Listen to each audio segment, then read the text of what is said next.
nuestro vídeo segundo del ordenamiento jurídico. En él vamos a ver las fuentes jurídicas, cómo se aplica, cómo se crea el derecho, de dónde viene el derecho y demás, y cómo se aplica el derecho y el principio de jerarquía. Empezamos. Digamos que las fuentes del derecho responden a dos preguntas: ¿de dónde ha salido el derecho? Es decir, ¿quién lo ha hecho? Y ¿cómo se manifiesta el derecho? ¿Vale? Y luego una tercera pregunta: ¿cómo se aplica ese derecho, esas normas jurídicas? En primer lugar, hemos de tener en cuenta que de dónde sale el derecho es como si estamos hablando de dónde sale el agua. Es decir, pues sale de un manantial, sale de la lluvia. Y en cómo se manifiesta ese derecho, pues estaríamos hablando de cómo es ese agua. Puede ser vapor de agua, puede ser simplemente líquido o puede estar en estado sólido, ¿no? Y así vamos a ir respondiendo a estas preguntas.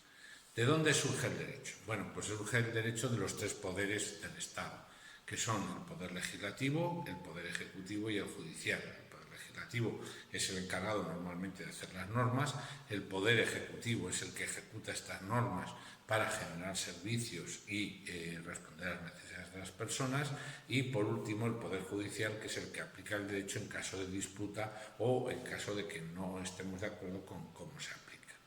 Por cómo se manifiesta el derecho, las fuentes del derecho, que son las más conocidas, son la ley, que es la norma escrita, la costumbre, que es la repetición de actos con la intención de regular algún tema.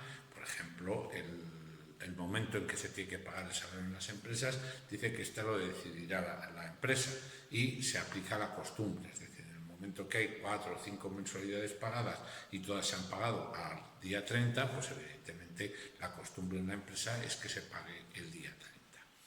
Y por último, los principios generales del derecho. Los principios generales del derecho, digamos que son los grandes valores que inspiran nuestras normas.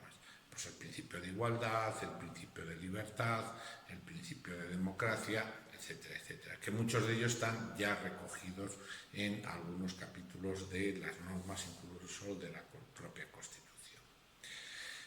¿Cómo se aplican las fuentes del derecho? Bueno, pues en principio hay que aplicar la ley, y a falta de ley hay que aplicar la costumbre, y a falta de costumbre los principios generales del derecho. Por ejemplo, el Estatuto de los Trabajadores no dice que entre hombres y mujeres tengan que cobrar lo mismo, pero sí que establece la Constitución el principio de igualdad.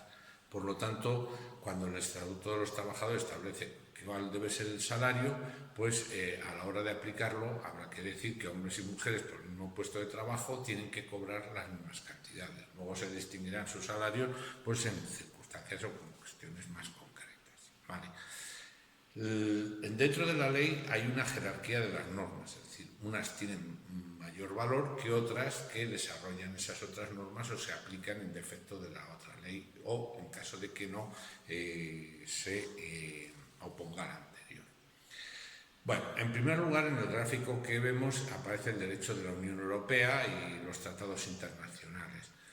En fin, hay una corriente que marca que las normas preeminentes son los de la Unión Europea, pero no es en verdad esto. La primera norma que se aplica en España es la Constitución española.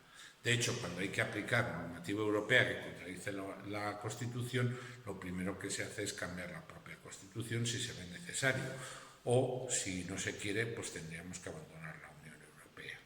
Pero la primera norma es la Constitución española. Posteriormente a la Constitución española vendría, eso sí, los tratados internacionales. ¿Por qué? Y las normas de la Unión Europea. ¿Por qué se colocan delante de la Constitución? Porque, claro, una vez firmados por los gobiernos, se tienen que aplicar, pero, claro, el gobierno no puede firmar algo en contra de la Unión, de la Constitución. Luego estarían las leyes orgánicas, que son las que regulan los derechos y libertades de los españoles, de la sección primera del título primero de la Constitución, el derecho a la vida, a la educación, a la libre sindicación, al trabajo, etcétera, etcétera. Luego estarían las leyes ordinarias, que son, la diferencia con las leyes orgánicas es que las leyes orgánicas se aprueban por mayoría absoluta, más la mitad de los votos más uno a favor, y las leyes ordinarias se aprueban con más votos a favor que en contra en el Parlamento. Luego estarían los reglamentos, que los reglamentos ya son las normas que desarrolla el gobierno en desarrollo de leyes que ya ha aprobado el Poder Legislativo. y ahí pues hay un montón de normas que podemos ver, instrucciones, bueno, etc. Por último, se aplicaría la costumbre, que es la repetición de actos con la idea de regular una determinada situación, y por último, los principios generales del derecho. Luego, en el cuadro aparece la jurisprudencia. En realidad, la jurisprudencia no es una fuente del derecho, es una fuente de interpretación del derecho. Y esto es diferente, es decir, no es que una norma se puede inventar una norma nueva y entonces habría que aplicarla, no. Es una interpretación que se hace de la norma que ya existe. Pongo un ejemplo. Durante muchísimos años, robo se consideraba aquel que iba a un establecimiento, sacaba una pistola y se llevaba las cosas de los demás. Pero llegó un momento en que la jurisprudencia dijo, oiga, la pistola tiene que ser de verdad. Y luego la jurisprudencia, que son las sentencias de los tribunales, dijo, bueno, hay pistolas que se parecen mucho a las de verdad, no podemos hacer que la persona que es robada distinga entre una de verdad o no, porque casi no se puede distinguir a simple vista. Entonces esta es una interpretación, porque en realidad lo que establece, lo que integra el tipo del robo es que el robo se realiza con una pistola. Bueno, vamos a ver nuestra Constitución, muy por encima. Bueno, es escrita y derivada, es decir, es hija de la época, se parece mucho a las normas que tiene los países de alrededor, de Alemania, de Francia, etcétera, no como la ley inglesa, que es consuetudinaria, es decir, es de la costumbre. Y es escrita, es extensa, porque tiene 169 artículos y se consideran que una Constitución, para ser una Constitución, no puede tener tantos artículos o se denomina extensa si se hace. Es rígida porque los sistemas para aprobar cualquier modificación necesitan 3/5 de la Cámara, pues lo hace difícil que se realice cualquier modificación. De hecho, solo ha habido dos modificaciones, tres. Una por el tema de entrar en la Unión Europea, para que se pudiese votar y ser elegido como alcalde de algunos sitios a nacionales de los Estados miembros de la Unión Europea.